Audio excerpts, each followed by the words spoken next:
Good morning. Greetings from Sir Gangaram Hospital, Delhi. I am trying to answer his last question and why we do superior calyceal puncture in my coming 10 minutes.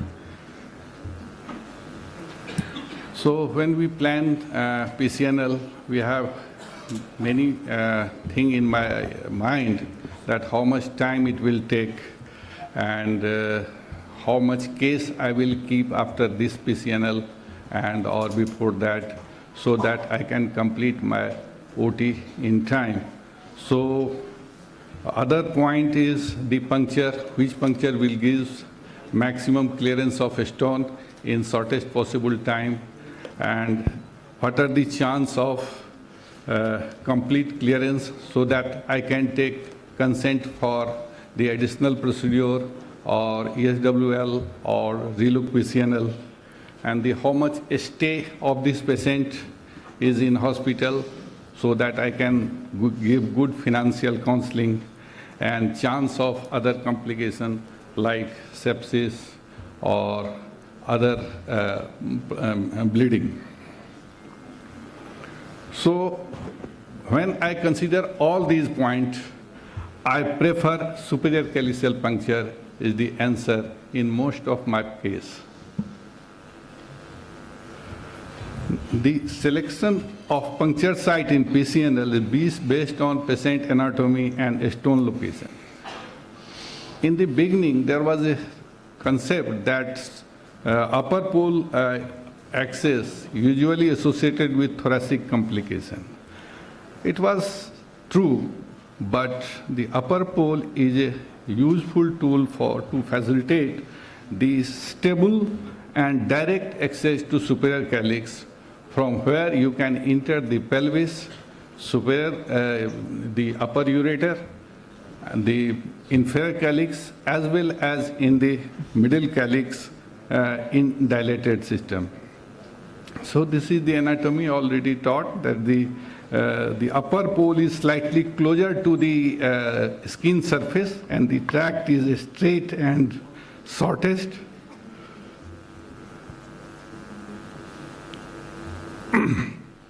The kidney are located obliquely with upper pole situated more medially and posteriorly. Therefore, the upper calyceal axis provides a straight and direct track to the long axis of kidney.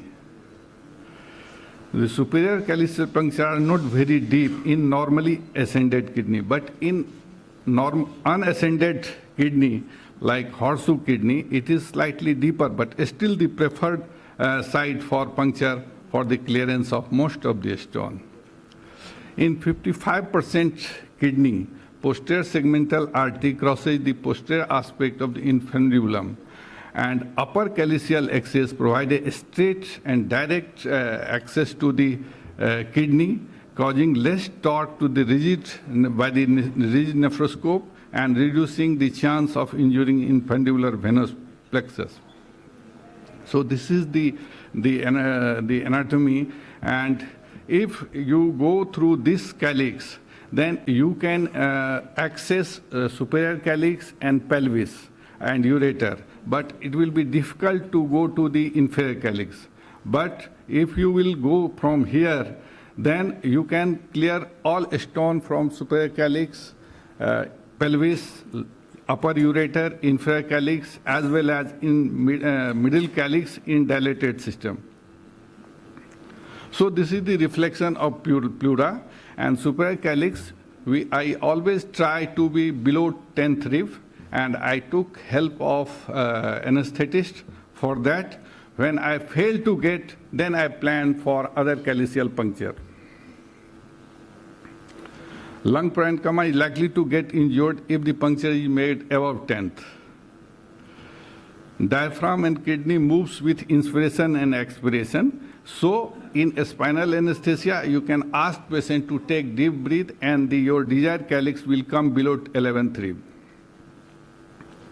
Despite the risk of thoracic complication, the benefit of supracostal superior calyceal approach seems to outweigh the associated risk. The associated risk and morbidity can be avoided by keeping basic anatomical principle, technical refinement in mind while puncturing through the superior calyx. Intraoperative aspect, when you do superior calyceal puncture, it allows easy access of guide wire to the ureter, and you can park large part of your guide wire into the ureter.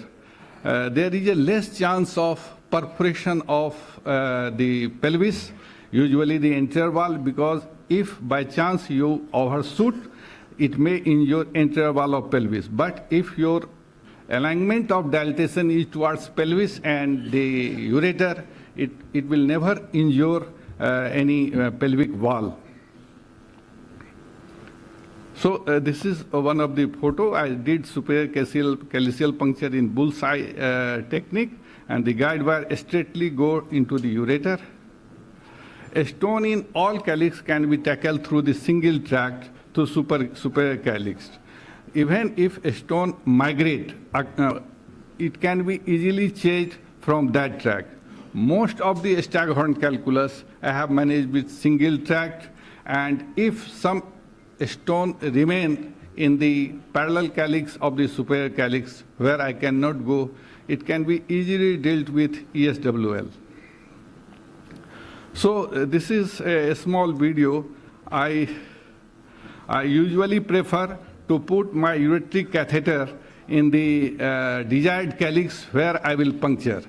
And I took 1 minute extra time to place the ureter directly into the calyx where I will puncture.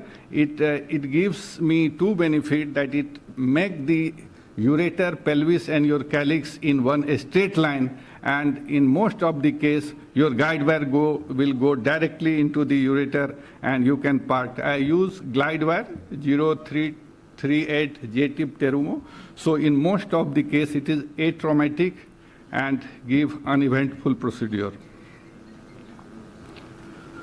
So this is the puncture technique in bullseye, and I do it in 0 degree vertical puncture of the superior calyx, and I decided it on RGP by and find out the superior posterior calyx of the upper pole, and I confirm it in -5 degree.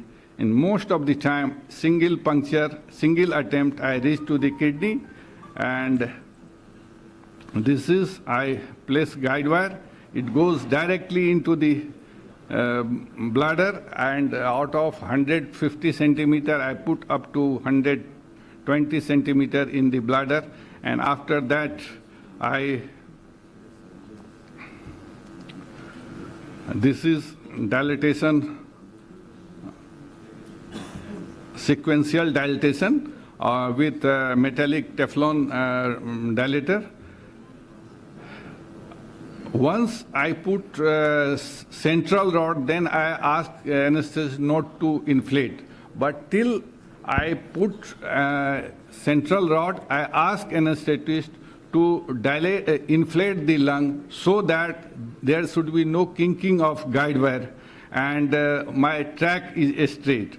Once this guide wire goes inside the ureter, it naturally aligns itself in a tangent position. So there is a minimum torque of the kidney with this nephroscope.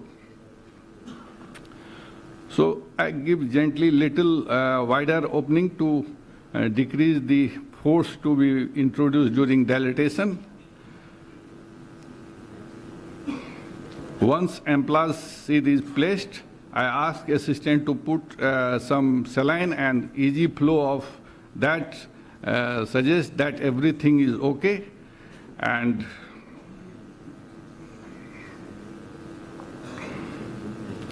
so this amplacid is in place. The smaller stone up to 1.5 centimeter, I usually use ESWL in most of the case, and it is very effective. So for 1 centimeter above a stone, I use PCNL, and this technique gives me very good result and shortest possible time. This is the stone clearance. Here I take care of my lithoclast probe. There should be no play in the probe. Otherwise, it may hit here and there and sometimes the pelvic wall and leads to bleeding from there. So the probe, I check that there is no play and it hit where I want to hit and fragment the stone. So in very short time, you can remove all stone and clear the pelvis and easily place your DJ stent over your guide wire if the stone is small. If there is a stone burden, I universalize my guide wire through pre-placed ureteric catheter, almost all completely clearance. Then I am placing this DJ stent in the position. I use 24 French ATK drain as it is easy to place and removal is very easy. I remove it within 12 hours. There is no fear of entanglement with the DJ stent, and fortunately it gives some tamponade to the established tract and prevent any bleeding.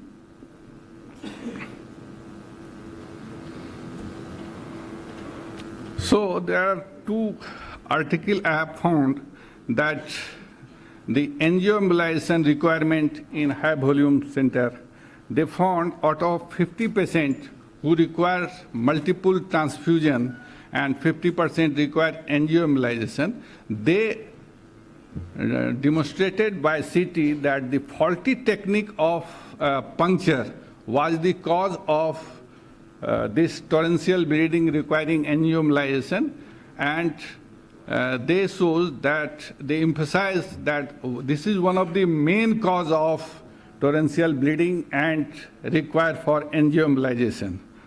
This other review literature suggests that the stone clearance is maximum in superior calyx and in comparison to inferior calyx, and chance of additional puncture is minimum.